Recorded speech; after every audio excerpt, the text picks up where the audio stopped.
Hello students, कैसे हैं आप सब। आई होप आप सब अच्छे होंगे। आईसीटी वर्चुअल क्लासरूम में आप सबका स्वागत है। मैं विकास। बच्चों, क्लास 7th का मैथ्स हम कर रहे हैं और चैप्टर है आपका इंटीजर्स, जिसको हम यहाँ पे कवर करने वाले हैं। सबसे पहले डिस्कस कर लेते हैं पिछले सेशन में हमने क्या किया था। देखिए, पिछले सेशन में हमने थोड़ा इंट्रोडक्शन इसके बारे में किया था, इंटीजर्स के बारे में। जो चीजें आपने कक्षा 6 में सीखी थी इंटीजर्स के बारे में, तो वो चीजें हमने डिस्कस की हैं ज्यादातर।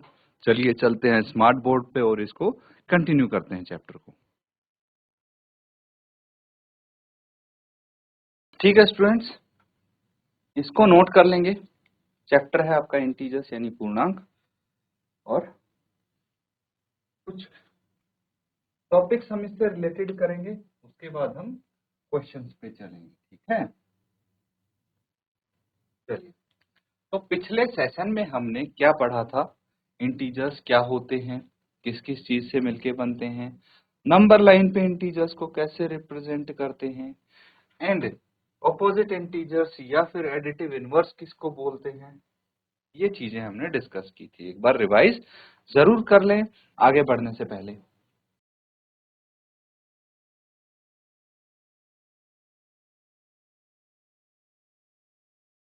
तो ठीक है स्टूडेंट्स, आगे चलते हैं।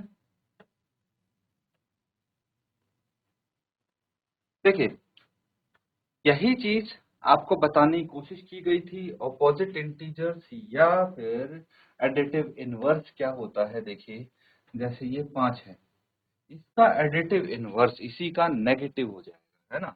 तो नेगेटिव नंबर क्या हो जाएगा, इसका -5 हो जाएगा। इसको ऐसे ही बोल सकते हैं, 0 से कितनी दूरी पे है ये, 1 2 3 4 5 यूनिट की दूरी पे है। तो ये राइट साइड 5 यूनिट की दूरी पे है, तो इसी का opposite integer left side 5 unit की दूरी पे होना चाहिए। 1 2 3 4 और 5। ठीक है, ये क्या हो जाएगा, इसका एडिटिव इनवर्स।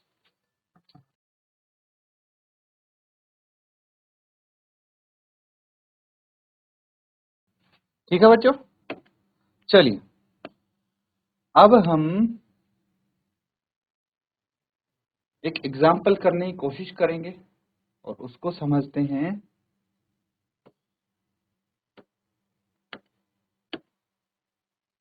एग्जाम्पल है, right the opposite of the following integer. जो ये इंटीजर गिवन है, इनके ऑपोजिट लिखने हैं। बहुत सिंपल है बच्चों, इनके ऑपोजिट लिखना। तो कैसे हम लिख सकते हैं, देखिए। अगर आप डायरेक्टली लिखना चाहें, -25 का ऑपोजिट क्या होगा, +25। ठीक है, क्या होगा, +25। तो आप इसको ऐसे लिख सकते हैं कि इसका जो ऑपोजिट हो जाएगा -25 का, इसके आगे एक और माइनस लगा देंगे हम। कितना आ जाएगा, 25। बस हर इंटीजर के साथ वही करना है। जैसे 16 है, इसके आगे एक माइनस लगा देंगे, तो ये -16 हो जाएगा। इसी तरह से जो 7 है, इसके आगे एक माइनस लगा देंगे। -100 है, इसके आगे भी एक माइनस लगा देंगे, तो ये माइनस माइनस +100 हो जाएगा। समझ में आ रहा है। तो बस इन्हीं का आपसे एडिटिव इनवर्स पूछा था। अब दूसरी चीज, यहाँ पे एक और टॉपिक आप कर लीजिए, काफी काम आएगा आपके। एब्सोल्यूट वैल्यू ऑफ इंटीजर्स क्या होता है। The absolute value of an integer is its distance from zero on a number line or its numerical value without taking its sign. Consideration: the symbol for absolute is this. तो ये आप एक additional information है आपके लिए, अलग से आपको ये चीज मैं बताने की कोशिश कर रहा हूँ कि कभी आपके सामने अगर आ जाए तो आपको पता हो कि एब्सोल्यूट वैल्यू क्या होती है। कोई भी इंटीजर को बिना साइन के अगर हम लिखते हैं तो वो उसकी एब्सोल्यूट वैल्यू हो जाती है। ठीक है, तो as opposite integers at the same distance from zero, their absolute value are same. Generally क्या होता था, एक इंटीजर को नेगेटिव साइन के साथ लिखते थे, एक को हम पॉजिटिव साइन के साथ। लेकिन एब्सोल्यूट वैल्यू अगर लिखेंगे, जैसे -5 है, इसकी एब्सोल्यूट वैल्यू 5 हो जाएगी। ठीक है, अगर +5 है, इसकी एब्सोल्यूट वैल्यू भी 5 हो जाएगी। तो दोनों सेम होंगे, यही आपको बोला जा रहा है। समझ में आ रहा है बच्चों? चलिए इसको फटाफट हम देख लेते हैं। जैसे -7 है, इसकी एब्सोल्यूट वैल्यू कितनी हो जाएगी? -7 की एब्सोल्यूट वैल्यू हो जाएगी 7 एंड +7 की भी 7, दोनों की एब्सोल्यूट वैल्यू सेम है। इसी तरह से आपको बोला गया है कि भाई -40 की एब्सोल्यूट +40 की एब्सोल्यूट वैल्यू क्या होगी? 40 की एब्सोल्यूट वैल्यू 40 होगी और -21 की एब्सोल्यूट वैल्यू 21 होगी। बस यही आपसे पूछा गया है, फटाफट देख लीजिए और इसके बाद हम चलते हैं अगले क्वेश्चन पे। ठीक है, अब बात आता है कंपैरिजन का। क्या? कंपैरिजन का, कंपेयर करना है आपको। तो कंपेयर कैसे करेंगे बच्चों? चलिए ये भी चेक कर लेते हैं। देखिए, आपसे पूछा जाए कि कौन सा इंटीजर बड़ा है, ठीक है, तो यहाँ पे अगर एब्सोल्यूट वैल्यू की बात करें तब क्या है? तब तो दोनों ही इंटीजर क्या होंगे? साइन के बिना होंगे। ठीक है, तो यहाँ पे अगर हम देखें कि कौन सा इंटीजर बड़ा है तो खाली हम डिस्टेंस कैलकुलेट करेंगे आपके 0 से, है ना। और साइन को अगर हम कंसीडर नहीं करते तो आप यहाँ पे देखिए इस तरह से देख सकते हैं। -23 है, अगर मैं डायरेक्टली आपको बताऊं इसकी एब्सोल्यूट वैल्यू 23 होगी, 15 की एब्सोल्यूट वैल्यू 15 ही होगी। अब 23 और 15 में से कौन सा बड़ा है ये तो आपको पता है ना। 23 इज ग्रेटर देन 15। बस प्रकार से आप कर लेंगे इसको।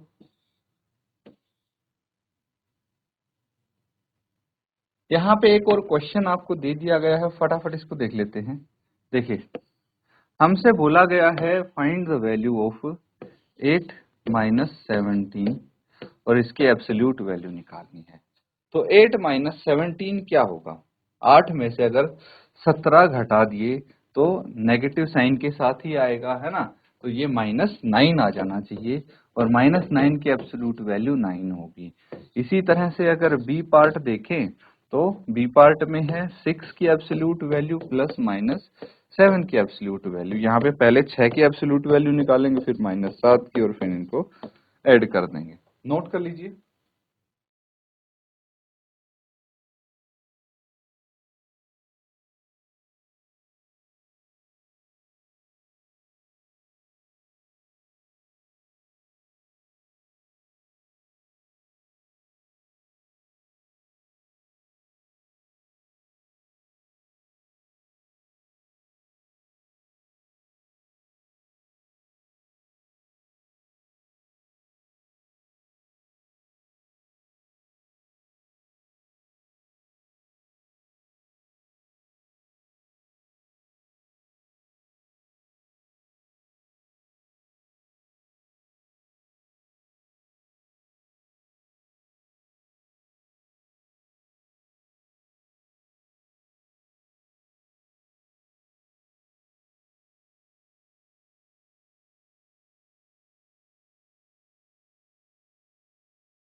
चलिए अब इसको और देख लेते हैं। आपको यहाँ पे बोला गया है arrange the following in ascending and descending order. इसको नोट कीजिए।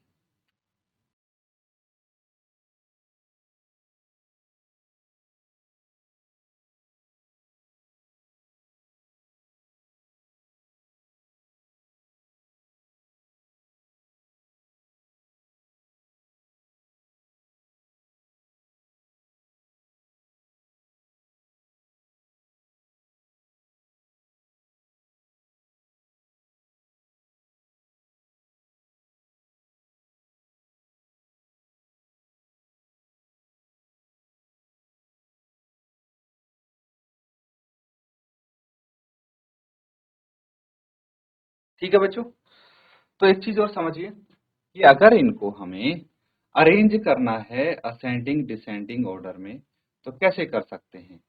सबसे पहले इनके एब्सोल्यूट वैल्यूज देख लीजिए। ये तो बहुत इजी है। 3 की एब्सोल्यूट वैल्यू 3 होगी, -12 की एब्सोल्यूट वैल्यू 12 होगी। साइन के बिना लिखना है इनको। अब इनकी एब्सोल्यूट वैल्यू क्या होगी? 3 - 12 -9 की एब्सोल्यूट वैल्यू 9 आ जाएगी। 3 की एब्सोल्यूट वैल्यू 3 है, -12 की एब्सोल्यूट वैल्यू 12 है। 3 - 12 कितना आ गया? -9। फिर 3 + 12 एब्सोल्यूट वैल्यू इनकी सेम हो जाएगी और ये 15 आ जाएगा। अब डिसेंडिंग ऑर्डर में अगर लिखना है, क्या बोला? डिसेंडिंग ऑर्डर मतलब घटते क्रम में सबसे बड़ा सबसे पहले लिखेंगे। सबसे बड़ा इनमें से 15 है, फिर उससे छोटा लिखेंगे जो कि 12 है, फिर उससे छोटा लिखेंगे जो कि 9 है। ठीक है, फिर 3 है, फिर -9 है। यही है, तो इसको वापस से रिप्लेस कर देंगे। 15 की जगह क्या आ जाएगा आपका? 3 + 12, फिर 12 की जगह क्या है ये? -12 की एब्सोल्यूट वैल्यू, फिर है 9। 9 किसकी जगह आया था?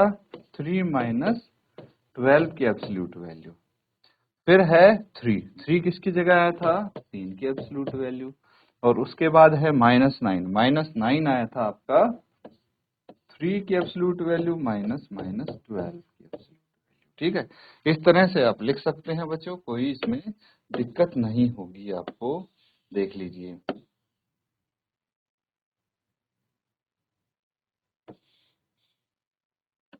चलिए, अब हम ये और कर लेते हैं। एक छोटी सी चीज है, इसको समझ लीजिए, ये भी आपके काम ही आएगी। इसके बाद आपका रिवीजन हो जाएगा कंप्लीट। डिस्टेंस बताना है इन इंटीजर्स के बीच में, बहुत सिंपल है। डिस्टेंस बताना है कैसे? हम 0 से स्टार्ट करते हैं। ठीक है, 0 से स्टार्ट करते हैं, और एक इंटीजर है 0 से लेफ्ट की साइड जो कि है -5, मतलब 5 यूनिट लेफ्ट की तरफ। दूसरा है 6 जो कि राइट की तरफ होगा और 6 यूनिट होगा। अब आप इस पूरे डिस्टेंस को कैलकुलेट कर लीजिए। ये है 5 यूनिट, ये है 6 यूनिट, 5 और 6 11 यूनिट इनके बीच में डिस्टेंस आ गया है। क्या आ गया है? 11 यूनिट आ गया है। समझ में आ रहा है? इस तरह से आप ये डिस्टेंस फाइंड आउट कर सकते हैं। चलिए, अब हम यहाँ पे करने वाले हैं ऑपरेशंस ऑन इंटीजर्स। इंटीजर पे अलग अलग ऑपरेशंस हम यहाँ पे परफॉर्म करने वाले हैं। काफी इंपॉर्टेंट है बच्चों, तो इसको अच्छे से आप समझें, ध्यानपूर्वक समझें। सबसे पहले आता है एडिशन ऑफ इंटीजर्स, यानी इंटीजर्स का योग, जोड़ना। कैसे जोड़ते हैं? आई थिंक आपको पता है इंटीजर्स का एडिशन कैसे होता है। चलिए, फिर भी हम एक बार इसको जरूर देखेंगे। तो सबसे पहली चीज क्या आपके सामने आती है यहाँ पे? Rule 1, when we add two positive integer we add their values. जब भी दो धनात्मक पूर्णांकों को जोड़ते हैं, तब उनके मान को, उनकी वैल्यू को जोड़ते हैं, और and the result will take the positive sign, common sign of both the integer. और जो उनका रिजल्ट आएगा वो पॉजिटिव साइन लेगा। ठीक है, मतलब देखिए, पहला इंटीजर पॉजिटिव है, दूसरा इंटीजर पॉजिटिव है। जब इनको जोड़ते हैं तो रिजल्ट पे साइन आएगा, वो दोनों का जो कॉमन साइन है वही आएगा। मतलब दोनों में प्लस है तो प्लस साइन ही आएगा। समझ में आ रहा है? तो हम यहाँ पे एग्जाम्पल अगर लें, एग्जाम्पल लें कि अगर हम 6 और 4 को जोड़ते हैं, दोनों पॉजिटिव इंटीजर हैं, तो हमने दोनों को जोड़ दिया, आ गया 10। साइन इस पे कौन सा आ गया? साइन इस पे प्लस आएगा, क्योंकि दोनों ही पॉजिटिव इंटीजर हैं। चलिए, अगर ये समझ गए हैं तो इसको नंबर लाइन पे भी जोड़ना सीख लेते हैं हम। नंबर लाइन पे कैसे जोड़ना सीखेंगे, देखते हैं। तो सबसे पहले हम क्या करेंगे? वी एड 2 और more integers on the number line. जब 2 या 2 से अधिक इंटीजर नंबर लाइन पे ऐड करते हैं, तो हम जोड़ते टाइम राइट की तरफ मूव करेंगे। क्या करेंगे? राइट की तरफ मूव करेंगे। Of any of the integers, any one of the given numbers. So हम सबसे पहले 0 से स्टार्ट करते हैं, और पहला इंटीजर क्या है हमारे पास? +6। तो हम 6 यूनिट चलेंगे राइट की तरफ और 6 पे पहुंच जाएंगे। पहुंच गए। उसके बाद 6 में क्या जोड़ा गया है? 4। तो जोड़ना है, 6 में जोड़ना है तो 6 से ही शुरू करेंगे और 4 यूनिट और राइट की तरफ चलेंगे। राइट की तरफ इसलिए चलेंगे क्योंकि हमें जोड़ना है। घटाना होगा तो लेफ्ट की तरफ जाएंगे। तो फाइनली जिस नंबर पे पहुंचे वही इनका सम होगा जो कि 10 है। नोट कर लीजिए।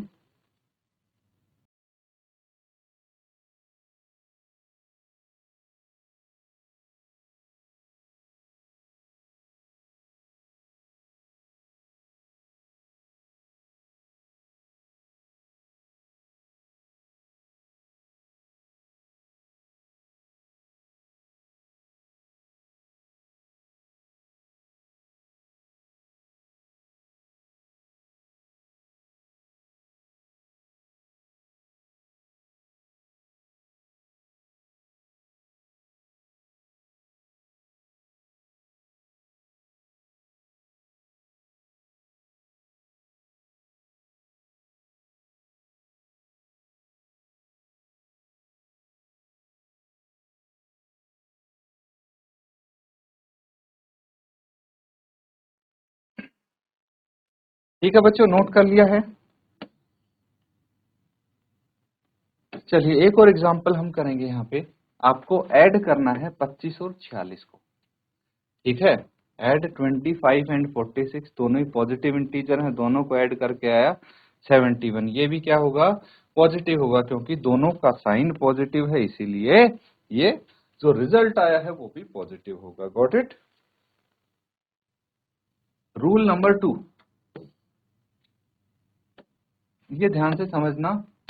अब थोड़ा है इसमें ट्विस्ट आने वाला है। ठीक है, अभी तक बहुत इजी चीज कर रहे थे हम कि दोनों ही पॉजिटिव इंटीजर्स थे, लेकिन अगर हम when we add a positive and a negative integer, we find the difference of their numerical values। जब एक पॉजिटिव और एक नेगेटिव इंटीजर को हम ऐड करते हैं तो उनकी जो न्यूमेरिकल वैल्यू है उनका डिफरेंस निकालते हैं हम, ऐड नहीं करते। ये चीज ध्यान रखनी है। वैसे आपने ये चीज सीख रखी है, regardless of their signs and give the sign of integer which is greater. तो यहाँ पे हमने पिछली क्लास में भी ये चीज सीखी थी कि दो इंटीजर हैं, एक है पॉजिटिव, एक है नेगेटिव। तो हम उनका क्या निकालेंगे, डिफरेंस निकालेंगे, डिफरेंस निकालेंगे न्यूमेरिकल वैल्यूज का।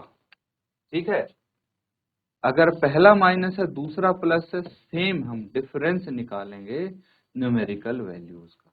ठीक है, आंसर पे साइन कौन सा आएगा, ग्रेटर। न्यूमेरिकल वैल्यू जिसकी होगी उसके सामने जो साइन होगा वही साइन रिजल्ट में आएगा। ठीक है, तो जो रिजल्ट साइन है, ऐसे ही तो लगाते थे हम, जो दोनों नंबर में से ग्रेटर न्यूमेरिकल वैल्यू होगी उसके आगे जो साइन होगा वही आएगा। ठीक है, तो यहाँ पे देख लीजिए, जैसे हमने ऐड किया है 6 और 9 को, तो एक नेगेटिव इंटीजर है, एक पॉजिटिव इंटीजर है। तो हमने क्या कर दिया, एक नेगेटिव इंटीजर को दूसरे पॉजिटिव इंटीजर से ऐड किया है, तो इनकी न्यूमेरिकल वैल्यूज का डिफरेंस निकालेंगे। 9 माइनस 6 कितना आ गया, 3। साइन कौन सा आएगा, न्यूमेरिकल वैल्यू किसकी ज्यादा है, 6 या 9, तो 9 की ज्यादा है, उसके सामने माइनस साइन है तो यहाँ भी नेगेटिव आ जाएगा आंसर में। समझ में आ गया। चलिए इसको फटाफट नोट कर लीजिए बच्चों।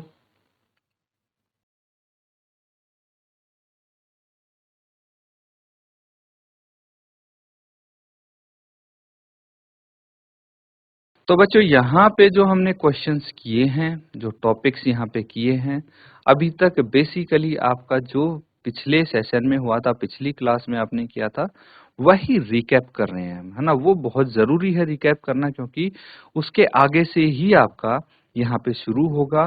तो जब वो अच्छे से आपको आता होगा तो ये आगे वाली जो प्रॉपर्टीज इस चैप्टर में हम करेंगे, एसोसिएटिव, कम्युनिकेटिव, डिस्ट्रीब्यूटिव, सारी प्रॉपर्टी आप समझ पाएंगे डिटेल में। तो इसको अच्छे से रिवाइज करें, मैक्सिमम क्वेश्चंस इसके प्रैक्टिस करें। इसी के साथ आज का सेशन एंड करेंगे। Thank you and have a nice day.